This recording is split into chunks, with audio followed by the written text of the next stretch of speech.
Hi, Nicole. How are you? Hi. Hi. So we have Nicole Fernandez. So I don't know if you've been able to hear our conversation that's been going on. But first, greetings. Welcome to the show. Glad to have you on. Tell our audience a little bit about yourself.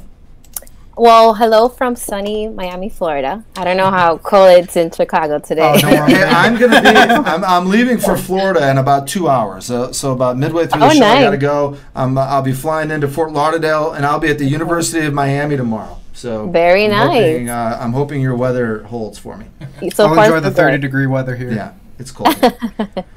Well, briefly, my name is Nicole Fernandez. I am also, I guess, relating to what you guys were talking about last names. I was born here, but my family is Colombian. So I do have like a Latin last name, but it's like Fernandez is very common in Miami. There's a lot of Cubans, Colombians, and everyone has the same last name. So I can relate to I'm half gringa, how they say. When I go to Colombia, I'm a gringa, but they're like, you're not gringa because I don't speak Spanish like slowly. They're like, your Spanish is so well. So then when I'm here, I'm too Colombian. So I guess it kind of pertains to that conversation you had before. You're a little bit from here, a little bit from there. All right. So yeah. What part of Colombia are you from? Where's your family from? My family's from Barranquilla. Usually when people don't know, I say Sofia Vergara or Shakira. And you guys automatically were like, yes. So that's where my parents are from. We do have carnival, just like Brazil. Yep. I was born and raised in Miami. My parents have been here for almost 40 years. So yeah, I think I say I have the best of both worlds. A little bit of here, a little bit of there. All right. So before we go further, I'm curious, Nicole, if you can tell the difference between Henry and Andy's Mexican accents and your Colombian accent. Like, do you hear it? Do you guys hear it when you're having this conversation? I think we would have to speak in Spanish, but if I was like, Nicole, ¿cómo estás? ¿Qué estás haciendo hoy? ¿Qué vas a hacer hoy en día? Todo muy bien, gracias. ¿Y ustedes? Muy bien. Frío. Bien, todo frío. Also, for me, is my parents are from the coast, so we don't have like a Colombian accent. A lot of people, if you're from Bogota or other parts of Colombia, they have a distinct accent. So they tell me, they're like, "Are you Cuban?" Because since Barranquilla is close to the coast, we're very Caribbean. We don't have that strong accent, so people are like, "What? Why don't you speak Colombian?" I'm like, "I do speak Colombian. It's just from different regions." So I think that's something about accents as well. You can be you can be Mexican, but maybe from a different city or a different town, it's a completely different accent. I guess until Chilango. Go ahead. For Mexico City. Do you know that? Like Chilango, like it's a Mexico City accent. So like people like like if you have like a New York accent, you're from New York City, or like people from Mexico City. They call it Chilango, which is an accent, and they're like, as soon as you hear them speak, they're like, you're from Mexico City. So. Jose on Facebook says Cuba and Puerto Rico fast and faster. That's how you describe it. Which is true. It's funny because sometimes when I hear when I talk to Puerto Rican players or Cuban players, sometimes I'm like, oh my God, I'm going like at 10 miles an hour and you're going like at 120. Okay, who's the let's rank who's the fastest? The fastest speaking Spanish. So would you say Cuban? I would say Cuban. And then I think it's between Cubans and Puerto Ricans. Yeah. All right. Cuban. Well, who's third? Dominicans. Yes, Dominicans for sure. Dominican. They're all like, and you're like, and then fourth. Who's after that? Fourth. So let's go. Venezuela, Colombia, Panama. I haven't spoken to too many Panamanians, so I wouldn't be able to judge that one. Would you say the slowest is from Spain, with the lisp? Yes. But if they talk fast, you also can't understand. Yeah, that's true. That is very true. All right, so Nicole, I think it depends. Nicole, you've done a lot of baseball interviews, correct? Yeah, correct. Who's been the fastest talker? I mean, I've mostly done is Colombians because the page I'm part of is Colombianos MLB. So I can speak, I guess, from different accents, you can say, in Colombian, because a lot of Colombian baseball players are either from Barranquilla or Cartagena. And in Cartagena, they talk more like their dialect is different than from Barranquilla, which is an hour away. So I think in that case, it's pertaining, you can be from the same country, but different cities have different pronunciations or how they talk, and sometimes you're like, hold on. But I think down here, when you mostly talk to a lot of baseball players, I think the Dominicans, because you can talk to them in English, and then when they get loose in Spanish, they're like, "¿Qué lo que?" And you're like, "Wait, what?"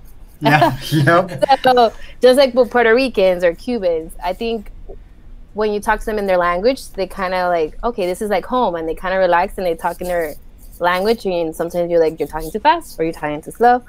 So I think that's one thing about being a Latin or Hispanic baseball player. It's when they speak their language, they kind of let loose. They're not so serious about answering the correct question.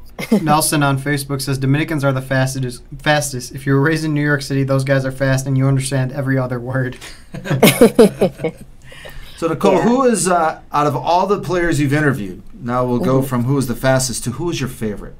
Which Latino baseball player is your favorite interview? Well, again, since I've mostly done is Colombian baseball players. My parents are from Barranquilla, so it's great to interview players from there. And through my foundation, I've kind of seen where they've grown up. So for me, one of the best things for me was I was part of the World Baseball Classic. I was with the Colombian team for the whole week. Nice. We traveled all across Florida, then here in Miami. Fun. So that was just wonderful to see them and see people that Colombia has baseball. You know, it's slowly growing. It's been there for years, though, but people are kind of noticing now because I think there's more opportunities for the players. There's more agents. Before, agents barely went to Colombia. So for me, like overall, just Colombians. Like I said, I'm half from here, half from over there. And when I saw that Miami Marlins Stadium and the Colombian flag, like I got goosebumps. And even in that game against DR, the Dominicans were like, "¿Qué lo que está pasando?" Because Colombia was almost gonna beat them. I was there with the other reporters that most were Dominican. There was maybe 4 or 5 only Colombians, and the rest of the press box was Dominicans. They were like this, and I'm like, "Oh, you see, we know how to play baseball. We were the underdogs." So I think it's just like an overall experience. Like you can be Hispanic and you kind of root for a Hispanic or Latino player, but then when you see your flag, whether it's your family's flag or you've been there or you've seen where they've grown up, it's like a different sense of how you can say like proud. Like I'm proud to be Colombian. I'm proud to be Mexican. Mm-hmm. So that was just wonderful to see. It's funny you mentioned that because during the World Cup, you know, my first allegiance is always to Mexico. But once Mexico gets knocked out in the 4th game, like every 4 USA. years. Well, yeah, it's either USA or it's okay. The Europeans can't win, so it's got to be a Latin American country. Although the one I cannot root for, no matter how well they're doing, is Argentina. Or I cannot get on the Argentina bandwagon. You don't like Messi? Yeah, no. I think because they've broken Mexico's heart so many times, I can't get on the Argentinian heart. But you know, Colombia, Peru, Paraguay. I mean, I'm on the Latino bandwagon as soon as Mexico's out. Same. I totally agree. And last year too, with the Mexican team, they had a Colombian coach. Yeah. So I'm like, even if Mexico wins, Colombia's kind of there. Exactly. If USA gets eliminated, Colombia, then they go Mexico. But yeah. So I think it's kind of like it's like an allegiance, I guess. If you're kind of Hispanic, like you're proud of, you know, going for the team that has one of your person. So Nicole, when we were talking earlier about Colombia, and we were talking about how soccer is such a dominant sport there, but where is baseball in Colombia? How much traction does it have? You mentioned it's growing. What is that like in Colombia? Well, I can backfire when I started my foundation. I graduated college and I was like, sports, I'm going to be on ESPN, Fox Sports.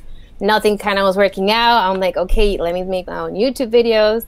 I decided to go to Colombia and I did 2 interviews. One on American football in Bogota, which people still don't believe me. They don't play American football in Bogota. I'm like, yes, they do. And in Mexico is actually huge, American football.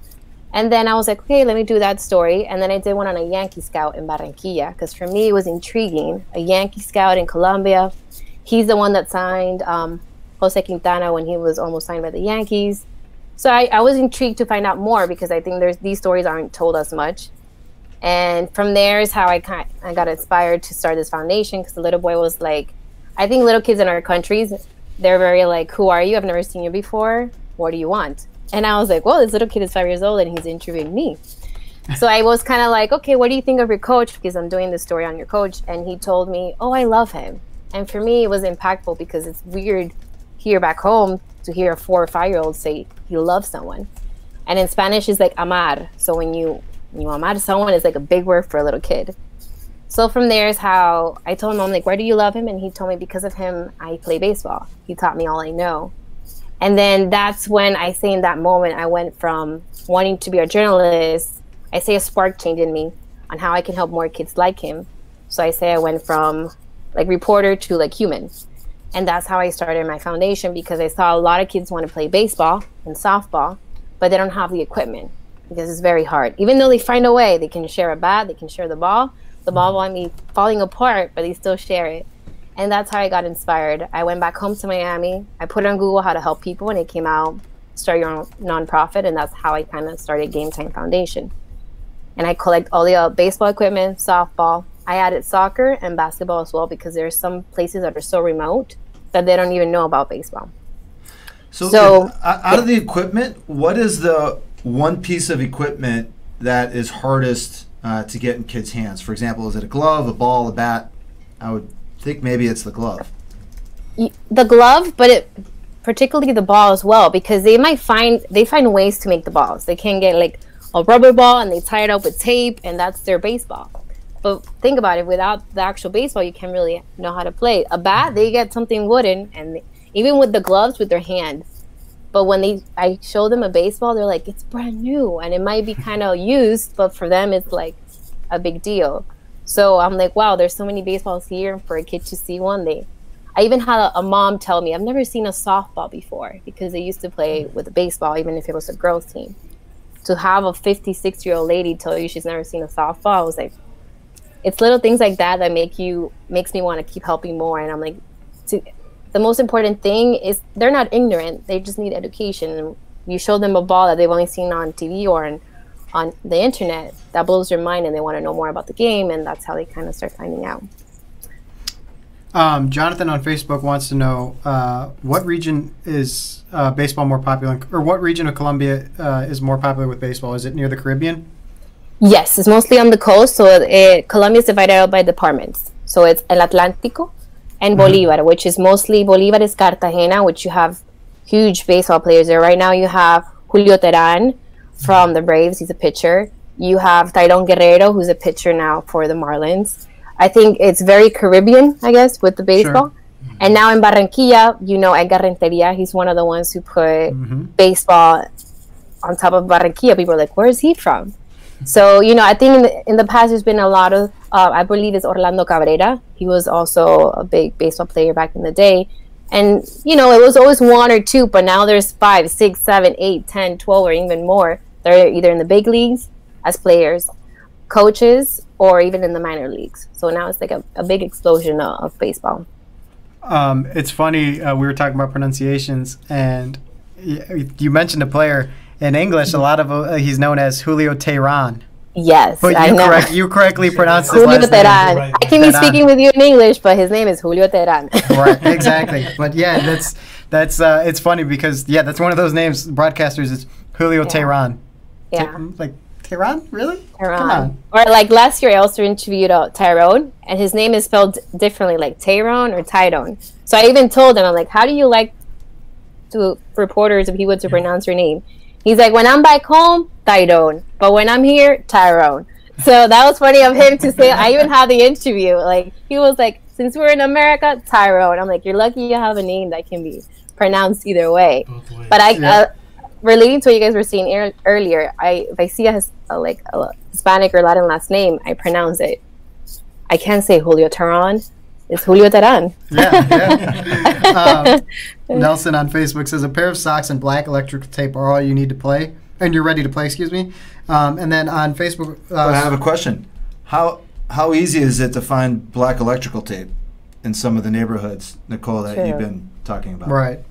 Well, for that, I don't want to say an answer that I don't really know of, but I've seen what they do with the balls, so they recycle them. And during winter baseball, they have different teams in Colombia. Some in Barranquilla, in Cartagena, and other parts where even some of these players play. And a lot of these coaches or kids tell me, when they're playing winter ball, we stand outside the stadium so we can get the balls, save them, and that's what we use. And if they need to tape them or however they, whatever it is to save them, they'll do that. So it was pretty interesting. I think every coach, every kid has a story behind how they play with what they have.